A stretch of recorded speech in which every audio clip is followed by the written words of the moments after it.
Hello, my friend. Are you in a war right now? When I say war, it's the war within. In specifically the silent war. Welcome to the channel. My name is Glenn and it's another real talk. Very personal kasi I am also in that situation or season right now na I'm fighting a war, and it's the hardest war to fight because it's the war within, and it's called silent wars. Yung bang hindi nakikita ng tao, obvious kung ano yung pinagdadaanan mo. But my friend, if you are in the same situation, hindi ka nag-iisa ha. And alam ko, hindi rin ako nag-iisa. And that's why I made this video. In fact, this channel is about, real talk, sharing experiences, and helping one another. Alam nyo, mahirap kapag may silent war because yung mind natin ang battlefield ng kaaway, no? When I say kaaway, it's the enemy, which is the devil. Yung bang hindi pa tapos ang isang problema, may darating na naman. Tapos, hindi pa tapos yung dumating, may dumating pa. So, paano mo i-handle yun, di ba? Ang hirap. And then, you have to show that you're strong. You have to show that, you have that faith. Ang hirap, di ba? Kasi sarili mo yung kalaban mo, kaibigan. And kung gano'n, parang ang hirap kasi parang wala kang matatakbuhan.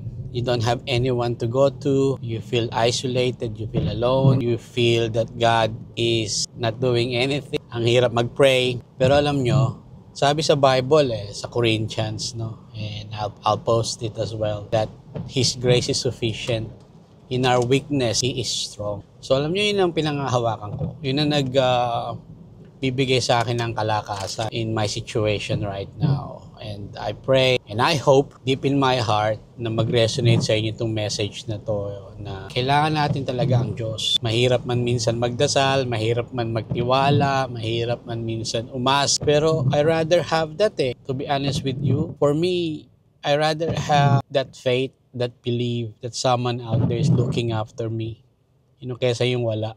Kasi paano kung tama ako, 'di ba? Hindi mabuti, maganda 'yon. Kung mali ka o mali ako na hindi tayo naniniwala, sabihin natin gano'n, 'di ba? Di mas mahirap yung situation. So we rather believe in that supreme being, that He is in control, and I believe in my heart that He is. Minsan lang talaga kailangan natin dumaan sa mga ganitong pagsubok.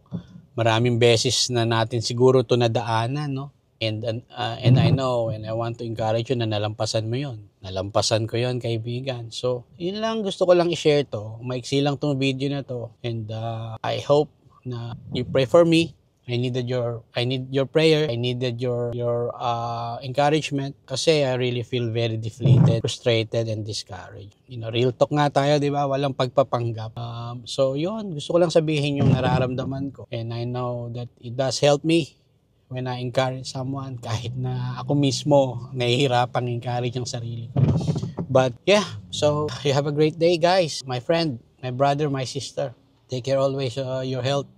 And remember, the best is yet to come sa buhay natin. Kahit na sometimes ang layo, parang pakiramdam natin ang layo-layo nun, no?